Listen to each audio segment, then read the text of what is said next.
Good morning, friends. GNM Entrance Examination 2026 notice তোমালোকে চাই লোৱা এই নোটিছখন 30/3/2026 আহিছিলে। নোটিছখনত ক্লিয়াৰলি মেনশ্যন আছে যে তোমালোকৰ পৰীক্ষা হ'ব। মই মাৰ্ক কৰি তোমালোকক দেখুৱাই আছোঁ। তোমালোকৰ 28/6/2026 তোমালোকৰ পৰীক্ষা ছানডে।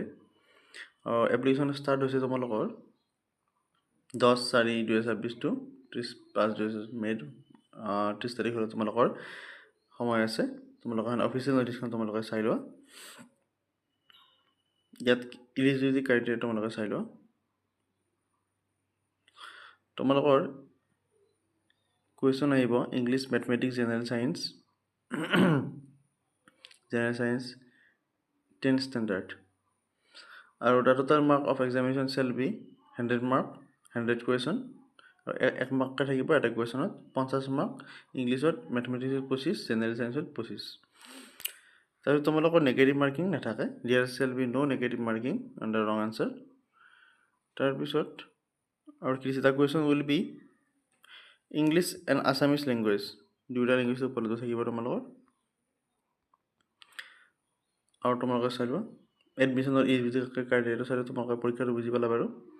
তাৰপিছত তোমালোকে must B citizen of India হ'ব লাগিব বাৰু। পাৰ্মানেণ্ট ৰেচিডেণ্ট PRC তোমাক লাগিব। PRC তোমালোকৰ যদি নাই জল্দি কৰি লোৱা। তোমালোকে PRCটো সময় লাগে, PRCটো আগতে, তো PRC তোমালোকে জল্দি কৰি লোৱা।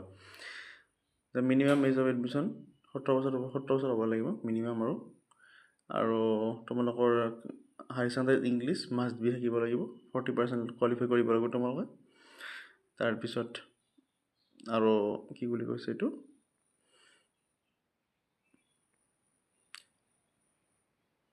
Student shall be medically fit, এইটো হ'ব লাগিব বাৰু।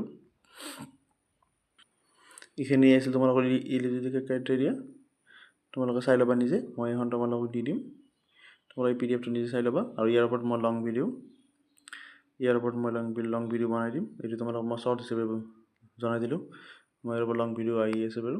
কেনেকৈ ফৰ্ম ফিল আপ কৰিব লাগে তোমালোকক মই ষ্টেপ বাই ষ্টেপ দেখুৱাই দিম।